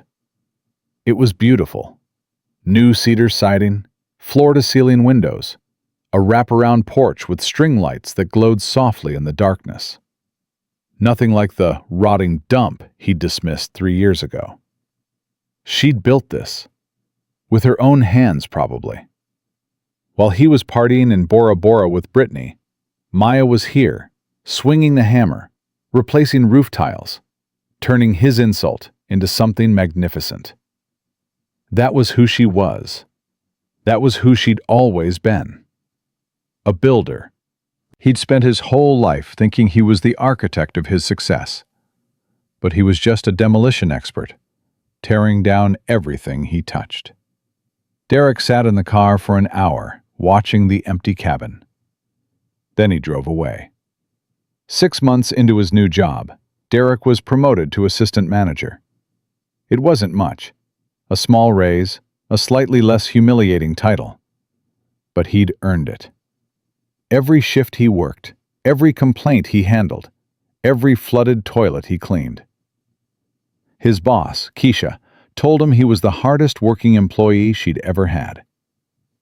"Most guys with your background would have quit after the first week," she said one afternoon, reviewing his performance. "What's your deal?" Derek thought about the question. "I spent a long time believing I was better than the work," he said finally. "Turns out, I was just afraid of it." Keisha raised an eyebrow. "Afraid of mopping floors?" "Afraid of finding out I wasn't special. That without the money and the name and the people doing things for me, I was just average." He shrugged. "Now I know. I'm average. And that's okay. Average people can still build good lives. They just have to work for them." Keisha studied him for a long moment. "You know, Hamilton, when you applied for this job, I almost threw your resume in the trash. I figured you were some rich kid slumming it for a story to tell at cocktail parties." "I was a rich kid. Not anymore." "No," she leaned back in her chair. "Now you're something better. You're someone who's actually trying." That night, Derek went home to his studio apartment. 600 square feet, no doorman, a view of a parking garage, and cooked himself dinner. Nothing fancy. Pasta with jarred sauce and a side salad from a bag. He ate alone, in silence, and realized he was content. Not happy. He didn't know if he'd ever be truly happy again. But content was something. Content was more than he'd felt in years. His phone buzzed. A news alert. Maya Richardson named to Fortune's 40 under 40 list. Derek clicked on the article. There was a photo of Maya at some conference, standing behind a podium, commanding a room full of executives. She looked powerful, confident, like someone who had conquered the world and was already planning her next summit. He smiled. Not with bitterness, not with jealousy, with something that felt almost like pride. She'd done it. Everything she'd promised herself in that cabin by the lake. She'd done it. And he was genuinely glad. The letter arrived on a Thursday. Derek found it in his mailbox between a credit card offer and a pizza coupon. Plain white envelope, no return address, his name handwritten in familiar script. His heart stopped. He knew that handwriting. He'd seen it on 1,000 grocery lists, 1,000 sticky notes, 1,000 pages of code documentation. Maya. He opened the envelope with trembling hands. Inside was a single sheet of paper and a key. Derek, I heard about what you've been doing. Keisha Chen is my accountant's daughter. She says you've changed. I don't know if I believe her. People don't change easily. I know that better than anyone. But I wanted you to know that I've been watching. Not out of spite, not out of revenge, just curiosity, I suppose. Wondering if the man I married was still in there somewhere. The cabin by the lake is yours. I never needed it. I never wanted it. I kept it because I didn't know what else to do with it. But now I think I understand. I kept it because I was waiting to see if you'd ever become someone who deserved it. I don't know if you're there yet. Maybe you never will be. But the property is in your name as of this morning. The taxes are paid through the end of next year. What you do with it is up to you. One more thing. The note you found in the box? I know you kept it. I know because I asked the movers to leave that box behind.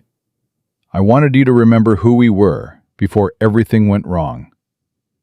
I don't hate you, Derek. I don't think I ever did. Hate requires too much energy, and I've learned to spend my energy on things that matter.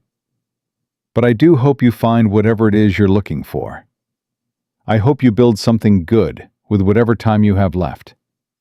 And I hope, someday, you'll be able to look in the mirror and see someone you're proud of. That's all I ever wanted for you. That's all I ever wanted for us. Maya. Derek read the letter 7 times. Then he sat down on the floor of his tiny apartment and wept. Not from grief, not from shame, from gratitude. She'd forgiven him. Not with words. Maya had never been one for grand declarations. But with this.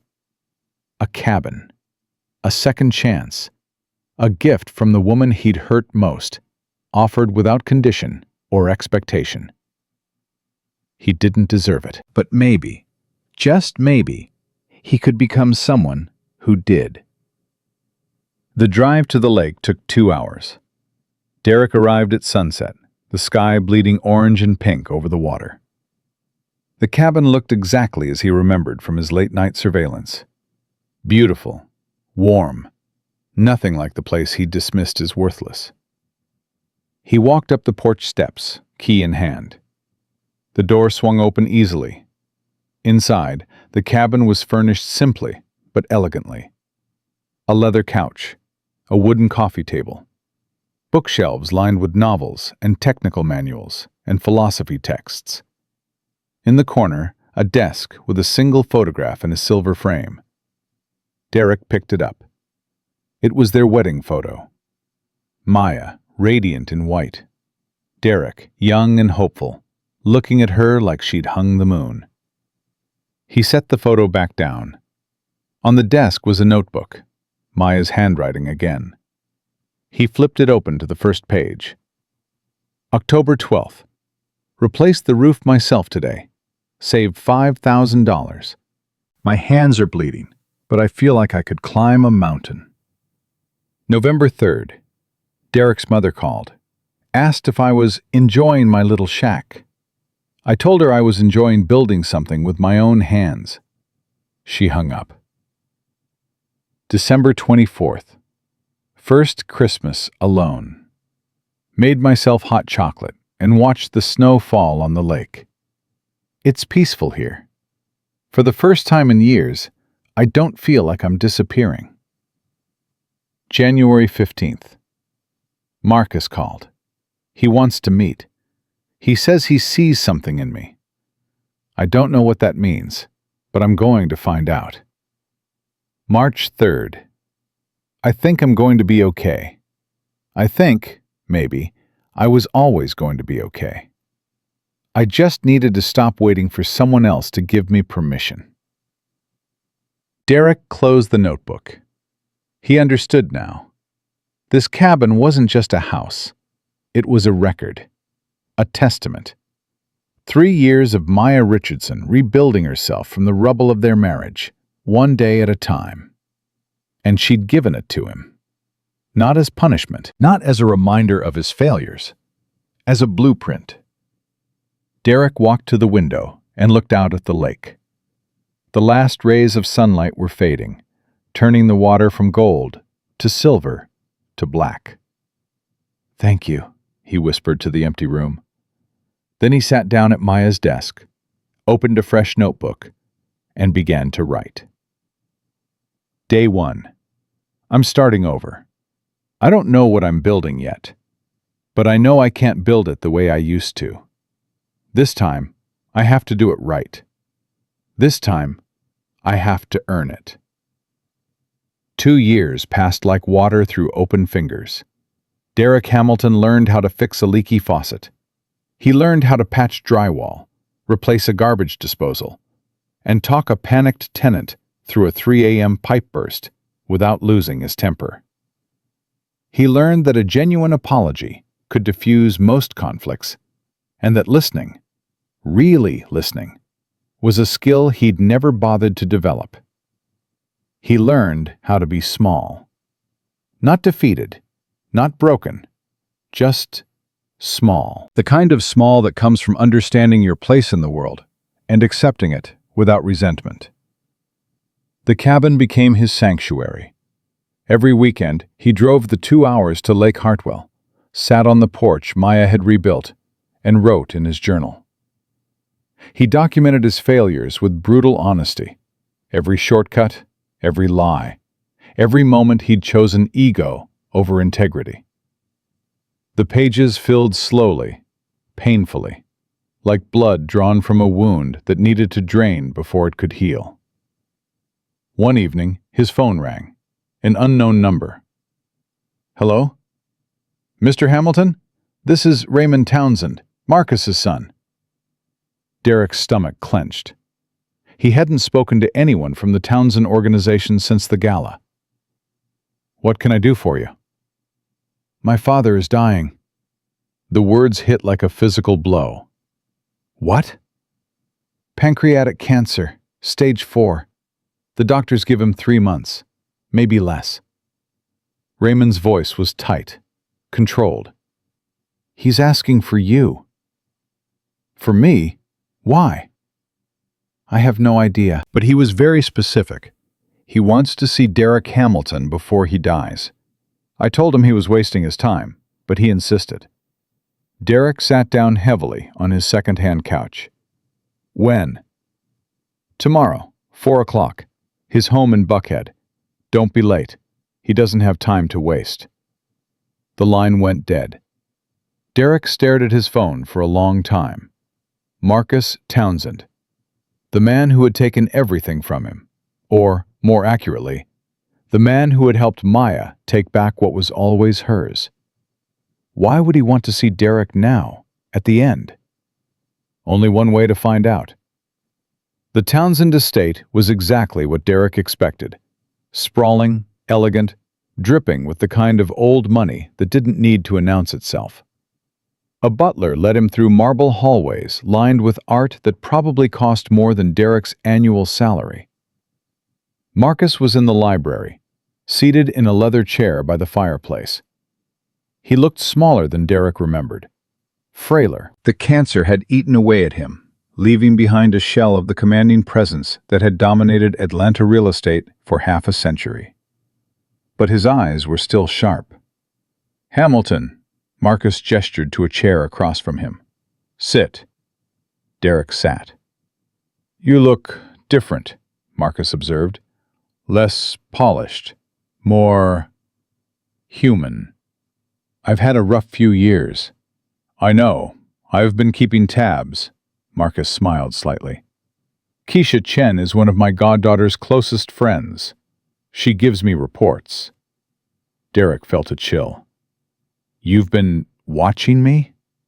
Watching, waiting, wondering if you'd prove me wrong. Marcus shifted in his chair, wincing slightly.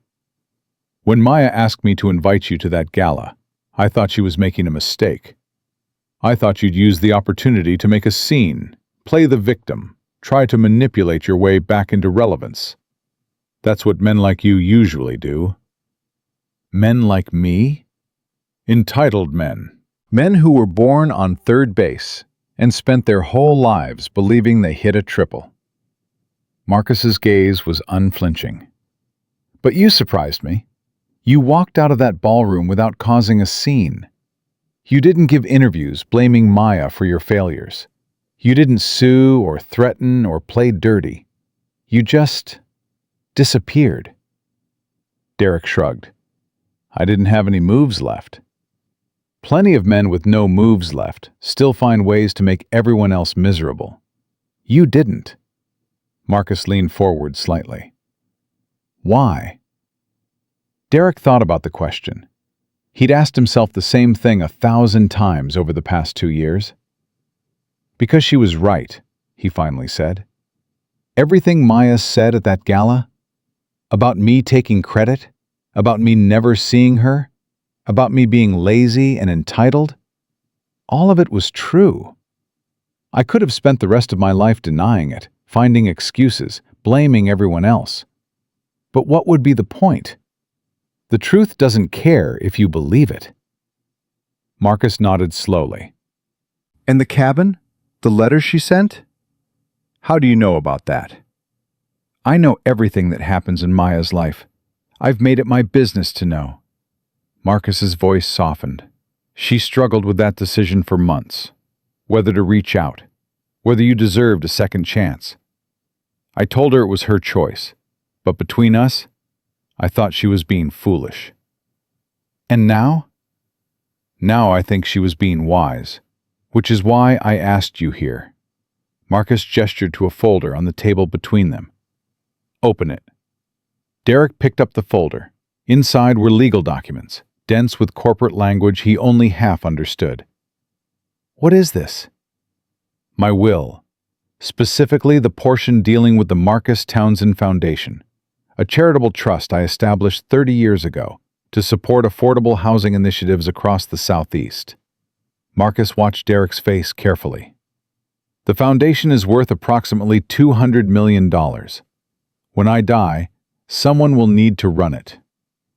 Derek's hands went cold. You can't be serious. I'm dying, Hamilton. I don't have time for jokes. But your son, Raymond. Raymond is a competent businessman, but a terrible human being. He would strip the foundation for parts within 5 years. Marcus shook his head. I've spent my life building things that matter. I won't let my legacy be dismantled by someone who only sees dollar signs. And you think I'm the answer? Derek laughed bitterly. I destroyed my own company. I destroyed my marriage. I couldn't even keep a houseplant alive when I was rich. That's exactly why I'm considering you. I don't understand. Marcus leaned back in his chair, his eyes growing distant. When I was your age, I was a lot like you. Arrogant, reckless, convinced that my success made me special. I burned through 2 marriages, alienated my children, and spent more time on my empire than on the people who should have mattered most. He paused. Then I got sick. The first time, 30 years ago. They gave me 6 months.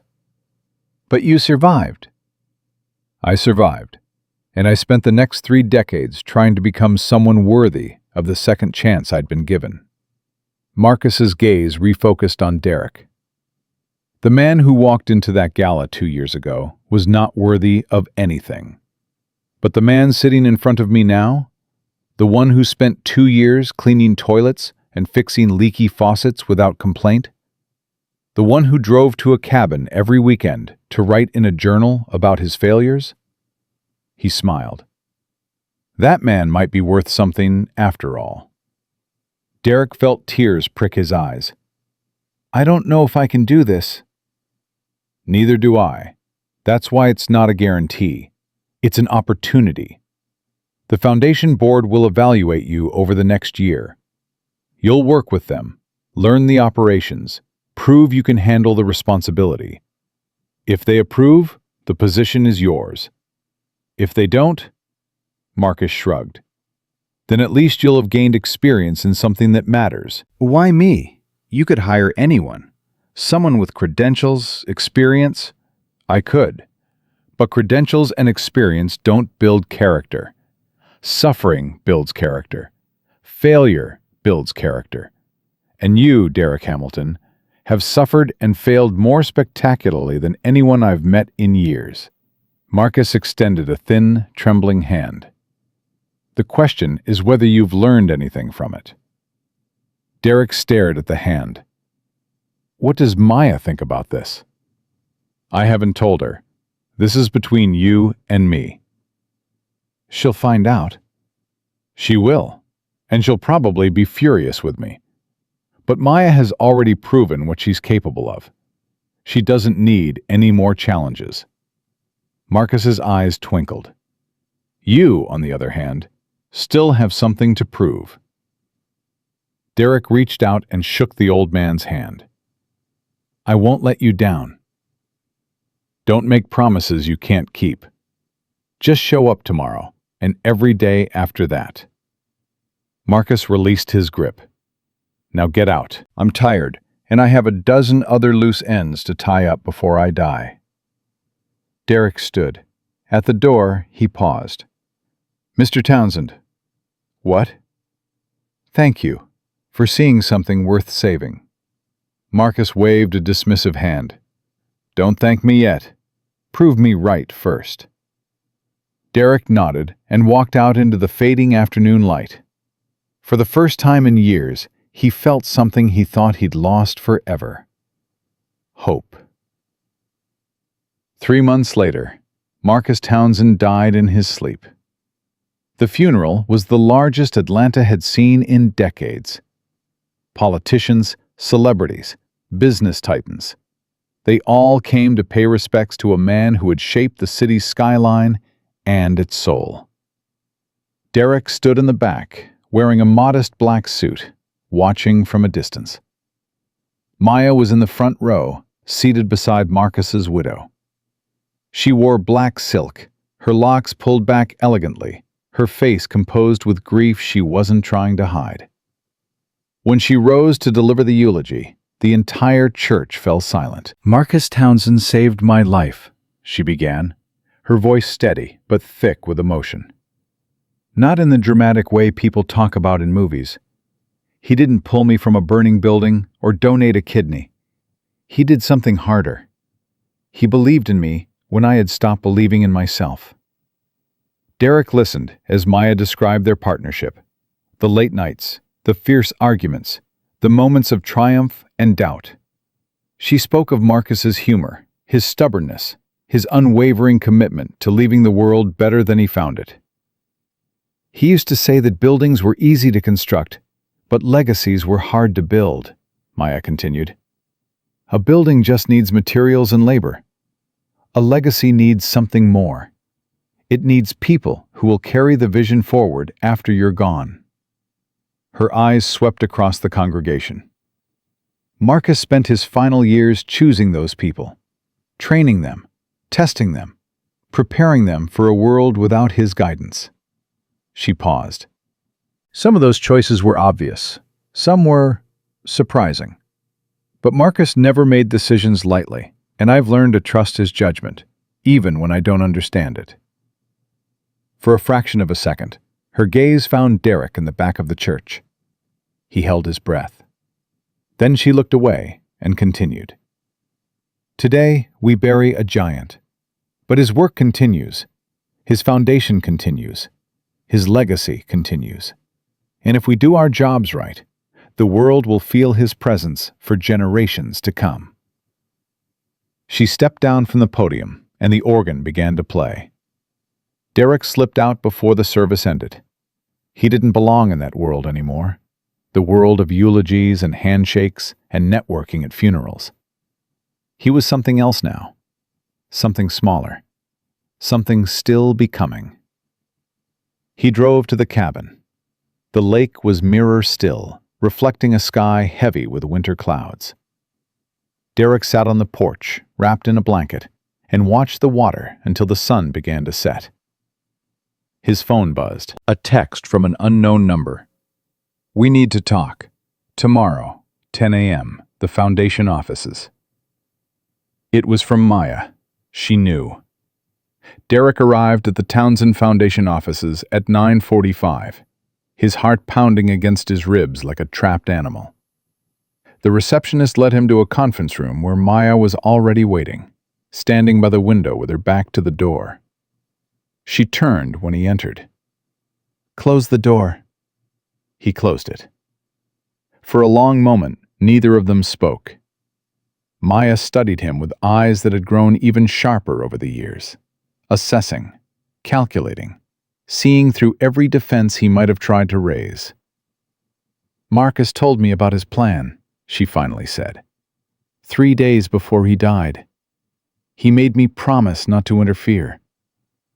And I'm furious with him." Maya's voice cracked slightly. "I'm furious that he's gone. I'm furious that he made this decision without consulting me. And I'm furious that I understand exactly why he did it." Derek didn't respond. "He saw something in you. The same thing I saw once, before everything went wrong." Maya walked closer, stopping just a few feet away. "I've read the board's preliminary assessment. They're impressed. Your work ethic, your humility, your willingness to learn." "I'm trying." "I know you are. That's what makes this so complicated." Maya crossed her arms. "Part of me wants to block this entire arrangement, to protect Marcus's legacy from the man who once threw me away like garbage." "I understand. But another part of me—" She trailed off, shaking her head. "Marcus believed in second chances. He gave me one when no one else would. If I deny you the same opportunity, I'd be betraying everything he taught me." Derek felt his throat tighten. "What do you want me to say?" "I don't want you to say anything. I want you to listen." Maya's eyes burned into his. "This foundation is Marcus's life work. It funds affordable housing projects, job training programs, scholarships for first-generation college students, real things that help real people. If you take this position and fail, if you let your ego or your old habits destroy what he built, I will personally tear you apart. I believe you. Good, because I've done it before, and I'll do it again without hesitation." Her voice softened slightly. "But if you succeed, if you actually become the person Marcus believed you could be—" She didn't finish the sentence. "Then what?" Derek asked quietly. Maya was silent for a long time. "Then maybe I'll finally be able to forgive you. Completely. Not just the surface forgiveness I've been managing all these years, but the real thing." She looked away. "I want that, Derek, more than you know. I'm tired of carrying the weight of what we were. I want to put it down and move on. So this is my chance to set you free." "It's your chance to set us both free." Maya met his eyes again. "Don't waste it." She walked past him toward the door. Derek spoke before she could leave. "Maya." She paused, hand on the doorknob. "I know I can never undo what I did. I know no amount of good work will erase the years I spent being selfish and cruel. But I want you to know something." "What?" "That note you wrote on our first anniversary? The one about feeling seen?" Derek's voice broke. "I finally understand what that meant. And I'm sorry. I'm so sorry that I made you feel invisible. You were never invisible. You were the only real thing in my life, and I was too stupid and too scared to admit it." Maya's hand tightened on the doorknob. I kept that note, Derek continued. It's in my wallet. I read it every morning before I start my day. Not because I'm trying to hold on to the past, but because it reminds me of who I want to become. Someone who sees people. Someone who deserves to be seen.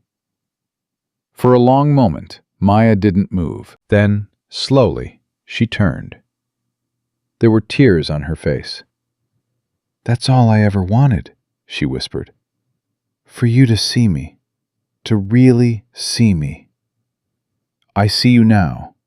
I see everything you built, everything you survived, everything you became.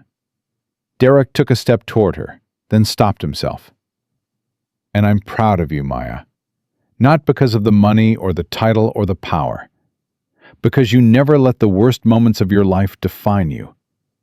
You turned them into fuel. Maya wiped her eyes with the back of her hand. We can't go back, she said quietly. You understand that, right? What we had, it's gone. We're different people now. I know. I don't love you anymore. Not the way I used to. I know that too. But I don't hate you either. She took a shaky breath. For a long time, I thought hatred was the only thing I'd ever feel when I looked at you. But standing here now, looking at who you've become, I just feel sad. Sad for the years we wasted. Sad for the people we could have been together. Derek nodded slowly. I feel that too. Maya straightened, composing herself. The CEO mask slid back into place, but Derek could see the cracks now, the humanity beneath. The board will make their final decision in 6 months, she said, her voice businesslike again. Until then, you report to the foundation directors. I'll stay out of it unless there's a problem. And after the 6 months? After the 6 months, we'll see. She opened the door. Don't make me regret this, Derek. I won't. She walked out without looking back. Derek stood alone in the conference room, listening to the echo of her footsteps fade down the hall. Then he sat down, pulled out his journal, and began to write. Day 847. Today I saw Maya. Really saw her, maybe for the first time. She's not the woman I married. She's not the woman I divorced. She's someone new, someone forged in fire. And maybe, just maybe, I'm becoming someone new too. 1 year later, the Townsend Foundation Board voted unanimously to appoint Derek Hamilton as executive director. Maya was in the room when the announcement was made. She didn't speak, didn't smile, didn't frown. She simply watched as Derek accepted the position with a humility she'd never seen in him before. Afterward, they found themselves alone in the hallway. Congratulations, Maya said. Thank you. For everything. Don't thank me. Thank Marcus. He's the one who saw potential in you when no one else did. Including you? Maya considered the question. Including me, she admitted. But I've been wrong before. I'm trying to learn from my mistakes. Derek smiled. It was a small smile, uncertain. Nothing like the arrogant grin she remembered from their marriage. So am I. They stood in silence for a moment. What are you going to do now? Maya asked. With the foundation, I mean. Start small. Listen a lot. Try not to screw up. He paused. Marcus left behind detailed plans for the next 5 years.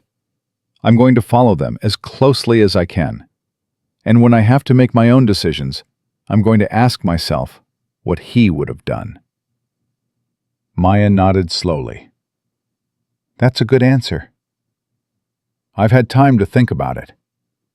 Another silence. Maya glanced at her watch. I have a meeting in 10 minutes. The board wants to discuss the Singapore expansion. Go. Change the world. That's what you do. She turned to leave, then paused. Derek? Yeah? That cabin by the lake. You've been taking care of it? Every weekend. New roof last spring. Rebuilt the dock over the summer. Good. A ghost of a smile crossed her face. I drove by there a few months ago, just to see. You've done good work. I learned from the best. Maya's smile faded into something more complex. Sadness, maybe. Or acceptance. Goodbye, Derek. Goodbye, Maya. She walked away, her heels clicking against the marble floor, her emerald dress catching the light. Derek watched her go.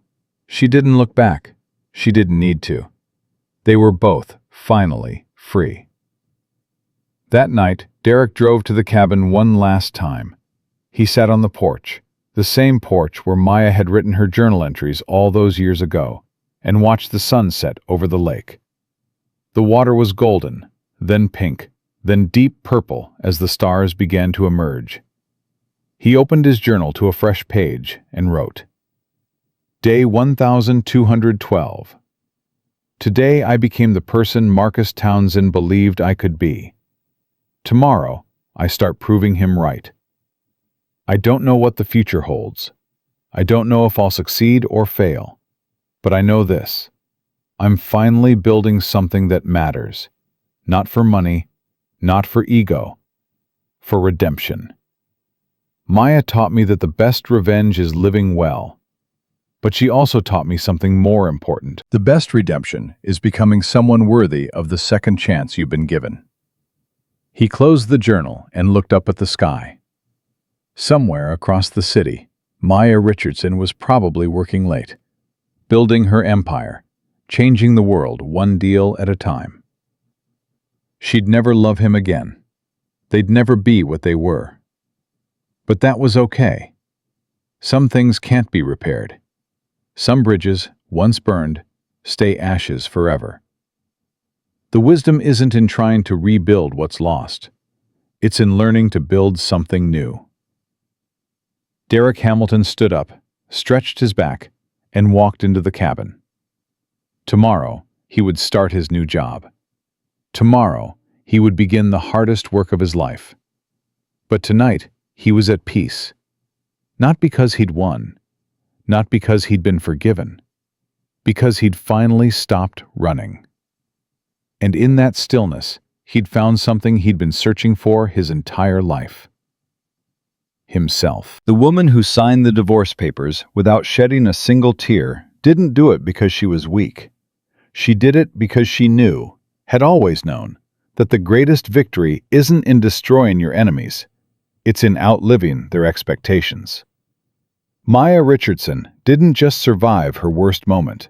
She turned it into her origin story. And the man who threw her away? He spent the rest of his life learning the lesson she'd tried to teach him all along.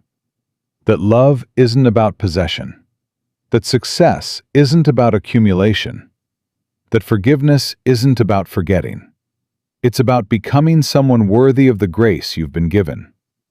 That is the story of Maya Richardson and Derek Hamilton, two people who started as strangers, became lovers, became enemies, and finally, after years of pain and growth, became something rarer. Two people who let each other go, not with hatred, not with regret, with a quiet understanding that some chapters must end so new ones can begin. And if you're watching this, and you see yourself in Maya, underestimated, undervalued, wondering if you'll ever be seen, remember her story. Remember that she walked out of that conference room with nothing but a suitcase and a dream. And she built an empire. Not because she was lucky, not because someone handed it to her, because she refused to let other people's small vision define her worth. That's not revenge. That's justice. And it's waiting for you too. You just have to be brave enough to sign your name and walk away from everything that's holding you back. The pen is in your hand. The rest is up to you.